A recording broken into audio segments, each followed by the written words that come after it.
Bonjour mes étoiles, ici Scrap Lisa 89. Je suis ravie de vous retrouver aujourd'hui pour la première vidéo concernant la Punchboard We Are Memory Keeper qui fait plusieurs activités et je vous avais fait voir dans une des premières vidéos de ma chaîne le matériel de scrapbooking que j'avais. Donc comme promis, je vais vous faire voir comment j'utilise ma punchboard, sachant qu'elle a plusieurs fonctions, plusieurs utilisations, et qu'il y a déjà plusieurs vidéos sur cette punchboard sur YouTube, mais voilà, c'est simplement pour vous montrer comment moi je l'utilise. Donc on a un petit fascicule avec quand on l'achète, avec des petites instructions pour apprendre à l'utiliser. Donc la table des matières, où on vous donne les instructions pour créer vos enveloppes, vos box, les enveloppes linées. Enfin, il y a vraiment énormément de choses. Donc nous, ce qu'on va faire aujourd'hui, ça va concerner les enveloppes. Mais sinon, vous voyez, tout est bien détaillé.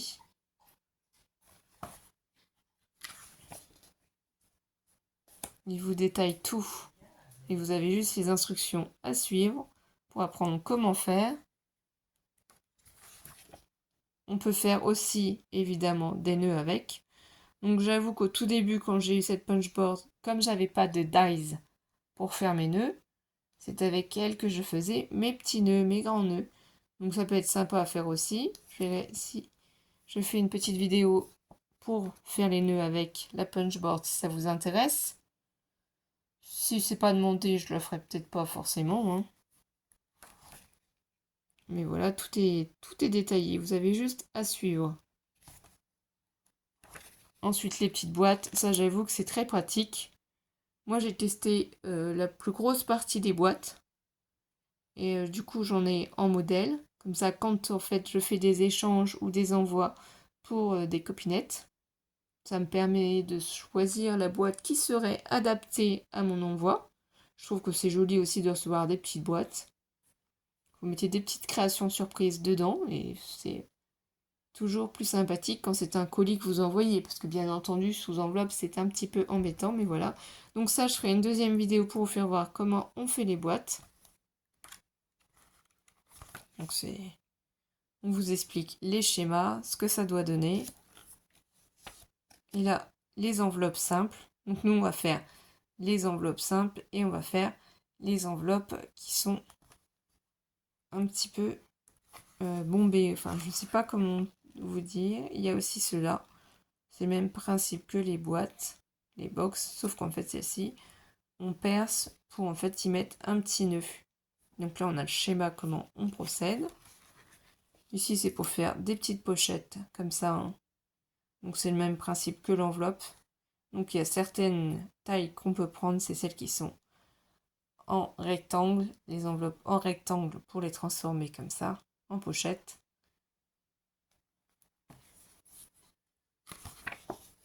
Donc ça donne quand même pas mal d'idées. Ça, celui-là, j'ai jamais utilisé, par contre, ça, j'ai pas fait, hein. Et après, du coup, je crois que c'est fini. Voilà, tout simplement. Donc du coup, elle se présente comme ceci quand elle est fermée. Donc on nous fait voir ce qu'on peut faire des enveloppes, des nœuds, des boîtes, hein, avec le fascicule. Ici, c'est en inch. Donc vous allez comprendre quand on va ouvrir. Ici, donc du coup, on a un côté pour faire les trous pour les enveloppes. Ici, il y a deux punches aussi. Donc si on retourne, ici, c'est pour faire un arrondi. Donc ce côté-là fait un arrondi. Celui-ci de côté fait un arrondi, mais permet aussi que quand on utilise ce coin-là, on peut faire en sorte que les boîtes se maintiennent l'une entre l'autre en fait, hein. Je m'explique pas bien, mais vous allez comprendre quand on va tout réaliser. Et normalement, du coup, ça c'est rangé ici. Donc tout simplement. Et on l'enlève. Pour ceux qui ne savent pas. Et du coup, ici, on a les instructions en inch. Donc tout ce qui concerne ici cette partie-là, c'est pour faire les enveloppes simples comme les enveloppes bombées, quoi, on va dire. Là, ici, c'est pour les nœuds.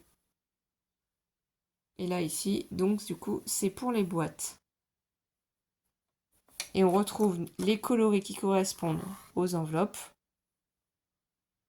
Donc ici, les lignes pour les enveloppes bombées, on utilise ces deux lignes-là. Enveloppe simple, qu'une seule ligne. Ici, c'est ce qui concerne les boîtes. Donc quand ici il y a du rose, c'est parce qu'on va réutiliser celle-ci uniquement de lignes. Et cela, voilà. Là, ici, ça s'ouvre. Le bras s'ouvre. C'est pour pouvoir permettre de faire des grandes enveloppes, des grandes boîtes. Et du coup, avec, on a à part, si on veut, on peut le recoller par-dessus. Donc, excusez-moi si ça brille, voilà. Donc, c'est pour faire en centimètres. Donc là, nous, ce qui va nous intéresser, c'est pour faire les enveloppes, cette partie-là. J'essaie de pas trop bouger si vous voulez capturer. Ensuite, on a cette partie-là pour les nœuds. Et puis cette partie-là pour les boîtes. Donc nous, on va s'occuper uniquement de cette partie-là. Donc j'ai prévu de faire avec vous quelques petites enveloppes ici et quelques plus grandes enveloppes là pour vous faire voir. Donc on va commencer, sachant que j'ai déjà prédécoupé mes papiers à la bonne dimension. Donc la première enveloppe qu'on va tester, c'est un carré de 14 cm sur 14 cm. Hein. Voilà, un joli petit papier comme ça. C'est parce que je fais des enveloppes pour ma fille. Ma fille, elle aime bien aussi faire ses petites créations, avoir ses enveloppes. Donc plutôt que de les acheter, c'est sympa aussi de créer ces enveloppes avec les blocs de chez Action. Ça, c'est un bloc de chez Action. Voilà, c'est celui-ci. Voilà, donc c'est le bloc qu'Alice s'était choisi. Et du coup, elle m'a demandé si je pouvais lui faire des petites enveloppes pour ses créations. Donc, tout simplement, le carré fait 14 cm. Je reprends ici pour vous faire voir et vous expliquer. Donc, nous, on va prendre cette mesure-là. 14 celui-ci. Et donc, on va faire 6,4 par 9. En fait, c'est la dimension qu'on doit avoir au final. Donc, 14 cm, c'est le carré. Et il faut qu'on punch à 6. Donc ici, vous voyez pas bien les graduations, mais elles y sont en centimètres. Vous voyez, 3, 4, 5, 6. Ça veut dire qu'il va falloir qu'on place notre papier de cette manière-là. Donc j'essaie de l'approcher maximum et qu'on se place bien sur le 6. Que nous, on doit se placer ici pour les enveloppes. C'est de ce sens-là. Donc 6 cm, c'est ici. Et on va puncher là, faire ici le premier trait, faire là l'autre trait. Ensuite, on va tourner d'un quart et reproduire le même schéma. Donc, on commence ensemble, comme je vous ai dit, à 6. Donc, on se place bien en face. Je vais essayer de bien me mettre. Je prends du coup mon plioir. Tout simplement, j'appuie. Voilà. Pour faire la ligne. Je me place de l'autre côté et j'appuie. Donc, il ne faut peut-être pas forcément appuyer trop fort si c'est du papier de chez Action. Je punch. Et du coup, ici, j'ai l'encoche qui est faite. Mon premier trait qui est fait. Donc, là, c'était placé ici. Je tourne d'un quart. Je me replace ici. Donc, ce qu'il faut ici maintenant, c'est simplement se replacer sur la ligne qui est ici. Et si vous êtes au bon endroit, à force d'en faire, on arrive à retrouver. Vous vous placez de l'autre côté. Vous refaites votre ligne. Et vous punchez à nouveau. Ensuite, vous tournez encore d'un quart. Donc on se replace bien pour retrouver la ligne ici, hein, avec votre plioir. Donc on suit la ligne pour voir si on est bien droit, bien centré. Donc là c'est bon, on retombe bien dans la ligne. Donc ici, on fait ça, on fait son trait aussi. On punch. On tourne encore d'un quart. Et vous voyez, ça s'est formé naturellement. Donc ça va former une enveloppe rectangulaire. Donc là, on finit bien le trait. On punch, parce que ici, c'est déjà fait. Donc voilà ce que ça donne. Là, on voit pas bien avec les traits. Hein. Donc, on va plier gentiment. Je décale la punchboard. Moi, je commence par plier, du coup. Ça, je jetterai après. Les côtés, tout doucement, vous pliez votre papier. Faites attention à ne pas l'abîmer. On peut prendre un plieur pour appuyer légèrement, tout doucement. On retourne. Donc, on procède de la même manière. Voilà. On va faire pareil ici. Donc, je gommerai après les 14 cm qui sont écrits à l'intérieur. Ça, c'est pas grave.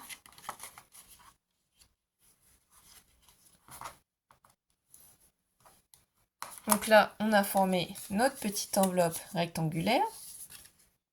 Donc moi, j'aime bien arrondir les angles. La seule chose, c'est que j'arrondis pas ces deux angles-là qui sont sur le côté, puisque ça sert à rien, ça ne se voit pas.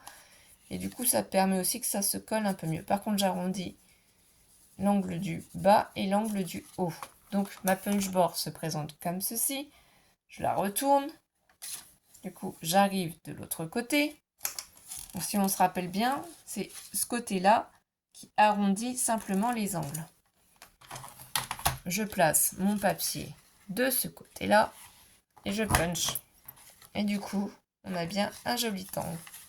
Après, pour coller l'enveloppe, hein, soit vous mettez du double face, soit vous y mettez de la colle. Mais voilà, l'enveloppe de 14 cm, c'était un carré à la base, est faite. Et du coup, on peut reprendre des dimensions et on s'aperçoit qu'avec un carré de 14 cm, on fait une petite enveloppe de 10 cm sur 7 cm. Voilà, elle est toute mignonne. Après, c'est possible aussi ici de mettre un scratch. Hein. Ça peut être une idée, surtout si c'est pour... Moi, Alice, c'est vrai qu'elle aime beaucoup quand je fais des petites enveloppes comme ça, mais ça m'arrive souvent en fait d'y mettre des scratchs. Comme ça, c'est plus facile. Elle peut les réutiliser plus souvent. Après, si c'est pour envoyer, vous pouvez mettre un petit sticker aussi. Quelque chose pour retenir en fait le haut de l'enveloppe, pas forcément fermé, ou mettre un bout de ficelle, un bout de ruban. Voilà en tout cas la première petite enveloppe. Donc on va procéder pour la deuxième, hein, rien de compliqué. Simplement c'est les dimensions qui changent. Donc là, cette fois-ci, on va prendre pour 14,6. Ici, ils nous disent qu'il faut qu'on place à 6,7 cm pour faire nos traits. Donc on reprend le carré de 14,6. Du coup, on a dit que c'était 6,7. Donc, on essaye de bien se placer. Ici, on a toujours les graduations en français. Donc, le 6 est là. Le 7 est ici. Se place à 6,7. C'est là, une fois qu'on est à la bonne dimension. C'est toujours le même mécanisme. C'est juste comprendre, en fait, comment cela fonctionne. Donc, je vous rappelle, on fait le premier trait ici. Cette ligne-là, en fait, ça c'est pour les enveloppes simples. Donc là, les petites, on les fait simples. On punch. On tourne d'un quart. Donc on se replace bien pour retrouver le trait qui passe bien sur cette ligne-là. On s'assure d'être bien droit. Et si on retombe bien dans le trait, c'est qu'on est au bon endroit. Donc on peut refaire notre trait ici de l'autre côté. On punch. On tourne d'un quart. On se replace bien ici. Donc on vérifie qu'on est bien dans la rainure. Donc là, c'est bon. On refait notre trait ici aussi. Vous voyez, ça se forme. On punch. Là, ici, on tourne pour la dernière fois. Donc, on vérifie qu'on est bien dans l'angle. C'est bon. Ici, le trait est déjà fait. On punch. Donc là, on retrouve le même dessin. Donc, on a juste à plier encore à nouveau. Donc, c'est encore en forme rectangle. Il y a des formes carrées, il y a des formes rectangulaires. Tout dépend des dimensions que vous souhaitez. Tout dépend de ce que vous allez mettre dedans aussi. Ça va vous adapter en fonction de ce que vous allez créer, de ce que vous avez envie de mettre dedans. Donc on prend son temps pour plier. Hein. Bien sûr, le but, c'est pas que ça s'arrache. Mais ça permet d'utiliser des papiers, donc de toutes marques différentes, bien entendu. Hein. Aussi des cardstock pailletés. Moi, j'aime bien aussi utiliser des cardstock pailletés pour faire mes petites enveloppes. Les papiers à motifs, ceux-là, l'avantage, c'est qu'ils n'ont pas de sens. Donc, en fait, c'est pratique pour faire les enveloppes. Il n'y a aucun sens. Il n'y a pas d'écriture. Parce que ça, il faut faire attention si vous utilisez des motifs. C'est que forcément, à un moment, ça va être à l'envers.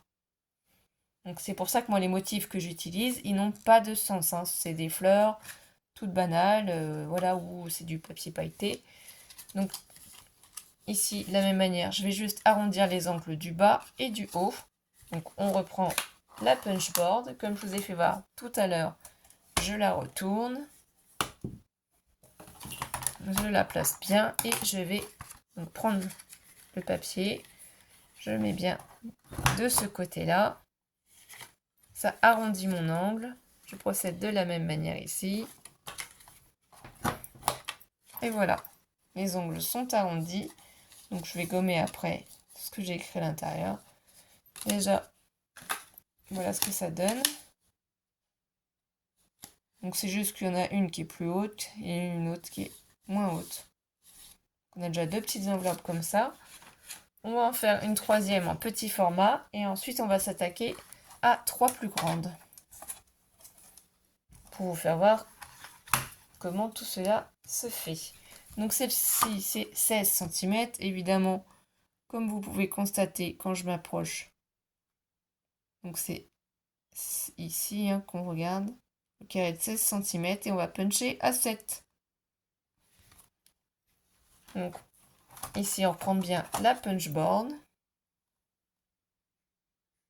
On se met bien sur la graduation du 7 qui se trouve ici. Hein. On place du coup notre papier sur le 7. Quand on est sûr qu'on est bien placé, on prend notre plioir. On fait le premier trait. L'autre trait, on punch. Un quart de tour. Du coup, on se replace pour retrouver notre ligne. À force d'en faire, c'est ce que je vous dis, on est habitué. Normalement, regardez, je retourne tout de suite. Non, excusez-moi, je fais bouger la caméra. Je suis debout en fait pour utiliser la punchboard. C'est plus pratique pour pouvoir appuyer. Il faut une petite pression quand même. On tourne d'un quart de tour, toujours. On se replace convenablement. Donc là, c'est pas forcément bien visible. Mais voilà. On se replace convenablement. On punch. On retourne encore.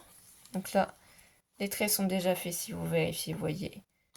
J'ai déjà fait, ils sont bien alignés. J'ai juste à puncher. Donc on va arrondir après nos angles. Donc, on la déplace déjà une première fois. On prend notre papier, on le plie tout doucement, sans appuyer directement sur les lignes, mais voilà. On le rabat contre la feuille et tout doucement on appuie dessus. Prenez votre temps vraiment pour plier les enveloppes, comme c'est du papier de chez Action. Il a tendance un petit peu à se déchirer si vous y allez trop brutalement. Le but n'est pas là. Hein. Donc on prend son temps pour bien appuyer. On procède de la même manière et vous voyez en fait, il n'y a rien de compliqué, il faut simplement suivre les instructions.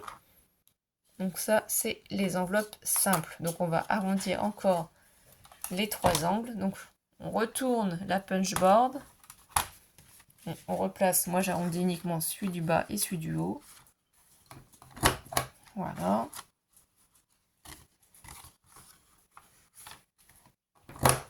Et du coup l'enveloppe rectangulaire, elle est beaucoup plus grande. Mais je vous dis, on peut en faire des carrés aussi. C'est simplement que ma fille m'en a demandé des rectangulaires.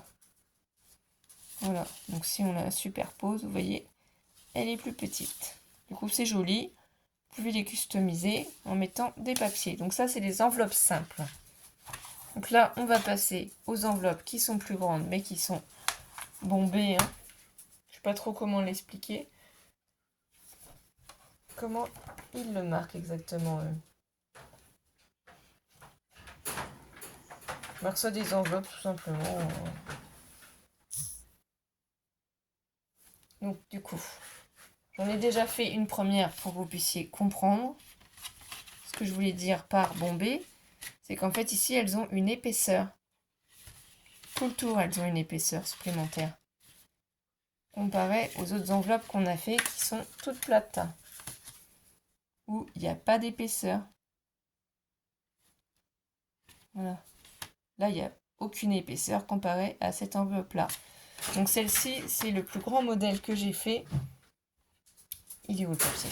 Pour celle-ci d'enveloppe, j'ai pris la taille. Attendez, un petit souci de lumière. Mon fil a bougé.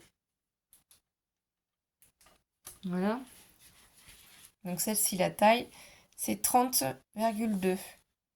Et j'ai punché à 13,13 pour obtenir ceci, hein, ce modèle-là.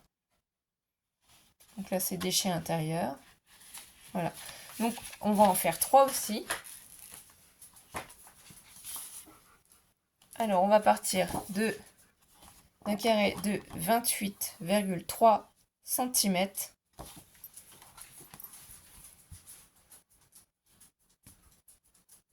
Donc, il faut qu'on fasse notre premier punch à 11,4. 28,3, 11,4.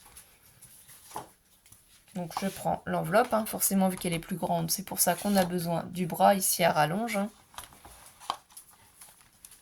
Je ne sais même pas si on a besoin de ça, hein, parce que ça gêne plutôt qu'autre chose, puisque le tapis il n'est pas très grand.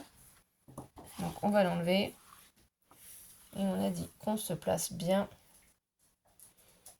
à 11,4. Donc là, on a les graduations. Le 11,4, je vais m'approcher pour vous faire voir. Le 11 est ici. Donc 0,4, c'est juste un petit peu avant. Hein. Ça correspond pratiquement à 4,5 là. Vous voyez, en inch. Donc nous, on va se placer ici sur ce trait-là. On va utiliser par contre donc cette ligne-là, mais également ces deux lignes-là. Donc n'oubliez pas ce léger détail ici. Donc 11,4, je me place bien sur le trait. Je prends mon plioir, je fais mon premier pli. Et vous allez voir pourquoi c'est utile de mettre le pied là, la rallonge. Du coup là, on suit bien les deux lignes.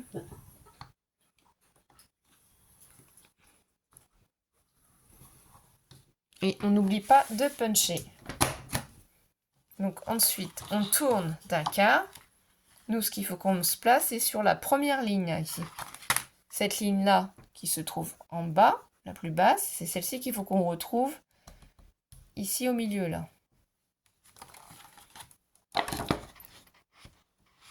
Ici au milieu. Voilà, c'est pas forcément très visible. Donc on essaye de bien se replacer, on vérifie qu'on est bien dans le trait. Là c'est bon, impeccable. Donc ici on marque bien son pli, on marque le deuxième pli et on punch. On tourne d'un quart. On se replace bien dans cette rainure. Ici la deuxième. Donc on essaie de bien se replacer. Je vois pas bien celle-ci de ligne. Parce que c'est sur du blanc et c'est un peu plus délicat du coup.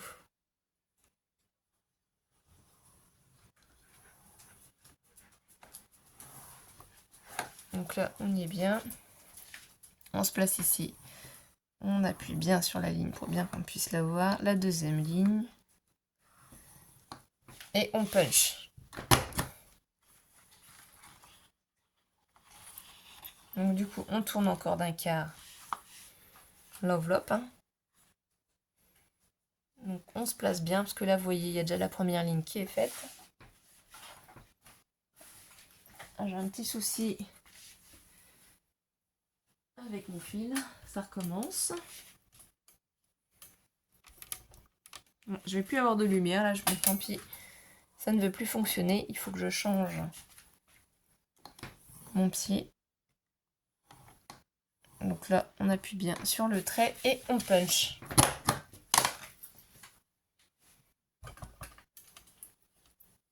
Et là, j'arrive pas à refaire partir la lumière. Ah, peut-être que si. Attendez.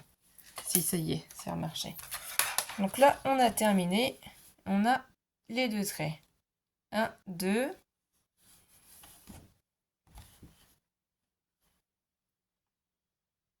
1, 2. 1, 2. 1 et 2. Je vais faire les autres sur le motif, ça sera mieux pour vous, pour pouvoir les voir. Donc, on voit que c'est en forme de rectangle. Bien entendu, moi je vais arrondir simplement le bas et le haut. Donc, on va procéder de la même façon. Je me replace ici. Et ensuite, on va faire les plis. Voilà, j'aurais arrondi ces deux angles-là. Mais comme je vous dis, hein, soit vous arrondissez pas. Soit vous arrondissez les 4 angles ou pas. Ça, c'est chacun ses goûts. Donc ici, je me place bien là. Je fais doucement pour faire le premier pli. On n'est pas obligé d'appuyer avec le plieur non plus, hein. Le deuxième pli. Donc si on veut être sûr, on passe tout doucement dessus. Et vous voyez, je le place comme ça en fait sur ma feuille et pas comme ça. Je ne mets pas droit, je le mets penché pour éviter que ça appuie trop.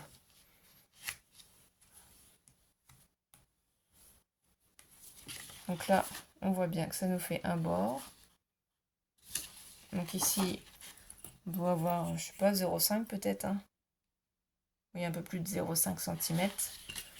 Donc, on tourne, on fait pareil, hein, tout doucement. On accompagne son papier et on appuie dessus. Donc, j'avais fait du coup pour le concours de Scrapelise mes enveloppes moi-même et mes pochettes aussi. Les enveloppes pailletées et les pochettes pailletées. Donc, c'est bien avec la punchboard. Alors, attendez, là il faut aller vraiment tout doucement. Faut pas aller trop vite, hein, parce que le format est plus grand. On suit bien ces lignes et vous voyez, ça se fait tout seul, hein. Faut juste prendre le coup de main. Faut juste comprendre comment fonctionne votre punchboard et après, il n'y a rien de bien compliqué. Donc pareil, tout doucement, hop. On revient, on appuie sur l'autre ligne tout doucement. Et du coup, ça se forme tout seul. Plus qu'ici à faire, hein. Donc, tout doucement, on accompagne le papier. Prend le temps, hein, parce que le but du jeu, c'est pas d'arracher. On recommence ce même procédé. Et on va appuyer doucement sur le papier. Voilà. Donc là, l'angle est fait. Donc ça vous permet de voir aussi, quand le motif est à l'extérieur, ce que ça donne. Voilà, ça vous fait une jolie enveloppe. Vous allez pouvoir mettre plus de choses dedans, puisqu'il y a de l'épaisseur. Donc comparé à celle qui était toute blanche, la première. Donc, elle est légèrement plus petite, hein, forcément. Voilà ce que ça donne. J'y mets pas de la colle parce que sinon on perdrait du temps. Le but du jeu, c'est juste de faire avec vous pour vous faire voir. Donc il faut simplement de l'entraînement, comprendre. Donc ensuite, on va faire le modèle à 29,2. Donc ici, il faut faire à 12,4. Il faut placer notre papier. Donc là, on va le faire de l'autre sens pour que vous puissiez bien voir les plis. Donc ici, on reprend la punchboard. Je vous la refais voir. Le 12 est ici. 0,4, ça va se placer ici. Donc on est pratiquement à 5 inches, hein, pas tout à fait. Donc on reprend le papier. Ici, du coup, on se place à 12,4. Une fois qu'on est bien sur le bon emplacement, de la même manière, on reprend notre plioir Et on fait le premier pli, le deuxième. C'est ça la seule différence avec le fait qu'on fait des enveloppes épaisses. C'est simplement qu'on fait cette deuxième ligne-là, alors que tout à l'heure on ne le faisait pas. Voilà, cette deuxième ligne-là, là on fait les deux lignes. Quand on est bon, on punch, on tourne d'un quart. Donc on se place sur la première ligne et non pas sur la deuxième. La première ligne qui est vers l'intérieur et pas celle qui est vers l'extérieur. L'intérieur, on se place dessus pour vérifier qu'on s'est bien mis. Donc là, on est bon. Ici, voilà, on fait nos lignes. Il faut bien prendre le temps de faire les plis. On punch quand on est sûr. On tourne d'un quart. Du coup, on se replace sur la première ligne qui est vers l'intérieur. On vérifie d'être bien dans la rainure. Là, c'est bon, c'est le cas, on y est bien. Du coup, on se place de l'autre côté. Attendez, j'ai mon plioir qui a dérapé. On fait la deuxième ligne. Donc, j'essaye de ne pas aller trop vite pour bien vous expliquer. On punch. Du coup, on retourne d'un quart. On vérifie qu'on est bien placé. Là, oui.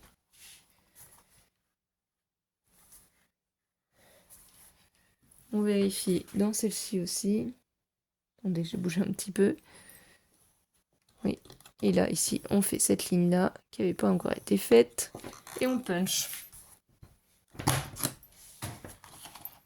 Voilà. Donc, vous allez peut-être pas réussir à voir les lignes. Voilà, les deux lignes. Ici, je ne sais pas si on va voir les deux lignes. Très légèrement, voilà comment ça fait. Donc ici, on retourne la punchboard. Comme c'est toujours une enveloppe en rectangle, il y a des enveloppes carrées, mais sur les modèles que je vous montre, c'est des rectangles. Donc moi, j'arrondis toujours ceux du haut et ceux du bas. Ça ne change pas.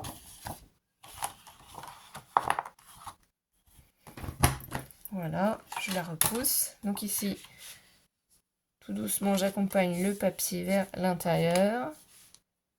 Avec mon plioir, hop, j'appuie tout doucement dessus. On recommence pour le trait extérieur. Voilà, je tourne. Je reprocède de la même manière. Donc le pli vers l'intérieur. Je prends mon temps. Voilà, j'appuie bien. Je procède de la même manière pour celui-ci, tout doucement. On tourne encore le papier. Donc le pli intérieur. Puis le pli extérieur, excusez-moi.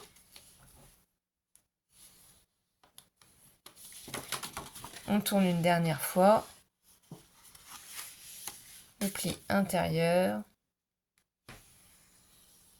Et le pli extérieur. Donc doucement, on prend notre temps. Ensuite, rien ne vous empêche, quand vous prenez un papier qui n'est pas décoré des deux côtés, de faire des tamponnages. Vous pouvez bien sûr faire des tamponnages pour personnaliser un peu plus votre enveloppe. Donc soit vous collez, soit vous mettez un scratch. Vous pouvez mettre aussi de la ficelle. Voilà, il y a vraiment beaucoup de possibilités. Du coup, voilà ce que celle-ci donne. Et on a toujours donc une bonne épaisseur pour pouvoir y mettre une carte, par exemple, qui aurait une carte pop-up, un mécanisme qui demanderait à avoir une enveloppe, voilà, qui permettrait de la ranger sans que le mécanisme soit abîmé. Ça peut être une idée aussi, hein. Et du coup, le dernier modèle qu'on va faire ensemble d'enveloppe, simplement pour que vous compreniez, mais là je pense que vous avez bien compris le principe, c'est la dernière, 28,6 cm, et du coup, c'est à 14,3 qu'on va puncher. Donc toujours le même procédé, je reprends ma punchboard, toujours le bras est placé. Forcément, c'est quand même des grands modèles qu'on fait. Donc ici, toujours les rainurages, 14,3. Donc ici, là, on a le 14 et là, on a le 15. Donc 14,3, c'est pratiquement à 5 3/4. Donc ici, je vais placer mon papier. 14,3. Quand je suis sûre de moi, pareil. Du coup, je fais mon premier trait, puis mon deuxième trait. Je fais ma première ligne aussi de ce côté-là. Et je punch. Je tourne d'un quart. Donc je récupère la ligne intérieure. J'essaye de bien me placer. Et je vérifie en me remettant dans le trait que c'est bon. Là, c'est impeccable. Ici, du coup, je me place bien dans la ligne. Là aussi. Je punch. Je tourne d'un quart. Je récupère mon pli donc, intérieur. Hein, celui-là. Je vérifie qu'on est bien positionné. Je refais les deux traits. Bien sûr, vous avez la possibilité de reproduire la même chose sans la punchboard. Hein, avec simplement une règle. Et comment ça s'appelle? Du coup, j'ai bougé. Avec une règle, un crayon.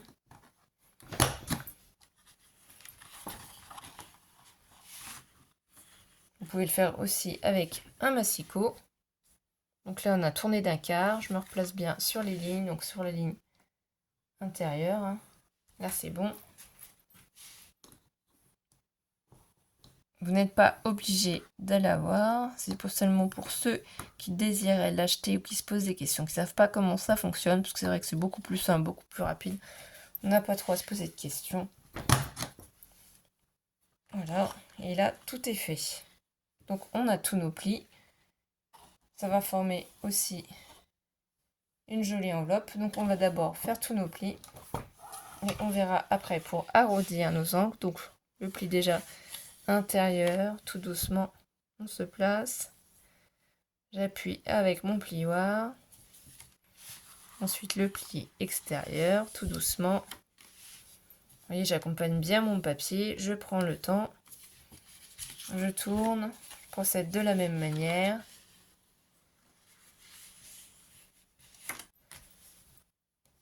Voilà. Le pli extérieur ensuite. Bien entendu, moi, je le fais ces mouvements-là bien plus vite, hein, hors caméra. Mais là, j'essaie de vraiment bien prendre le temps pour bien vous faire voir. Voilà, je plie le pli extérieur.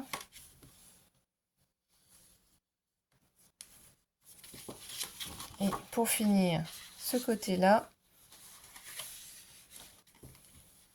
Donc ça, c'est la plus grande des enveloppes qu'on peut faire. Donc ça fait de très jolies enveloppes. Et voilà, ça c'est fini. Et du coup, là, ça nous a formé une enveloppe carrée. Donc ici, les chiens sont un peu tous dans n'importe quel sens. Donc le principal, moi c'est toujours la même chose. J'arrondis simplement et uniquement les angles du haut et du bas. Voilà, toujours ici, cette partie-là.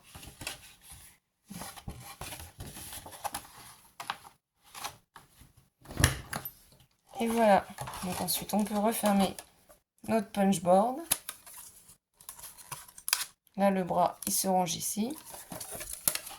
Donc là, hein, comme vous voyez,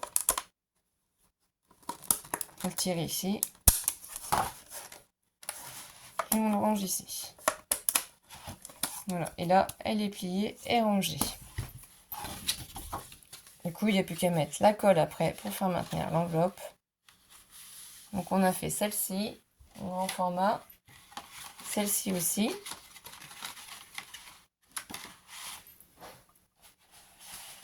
celle-ci. Ensuite, qu'est-ce qu'on a fait? On a fait ces petites-là aussi. Donc celles-ci, elles sont toutes plates. Celles qui sont fleuries. Donc vous pouvez faire tout un ensemble, hein, si vous avez un échange à faire. Vous pouvez faire plusieurs petites enveloppes avec le même motif, de tailles différentes, suivant ce que vous avez à y mettre. Donc voilà mes étoiles, j'étais ravie de faire avec vous la démonstration pour la punchboard, de faire des enveloppes et des enveloppes à épaisseur. J'espère que vous avez vous aussi passé un beau moment. Merci aux nouveaux abonnés, merci à mes abonnés fidèles aussi de mettre un petit pouce en l'air, partagez mes vidéos si le cœur vous en dit. N'oubliez pas d'activer la cloche des notifications pour ne rien louper. Je vous souhaite de passer de bonnes vacances à tous. À très vite mes étoiles. Bisous bisous.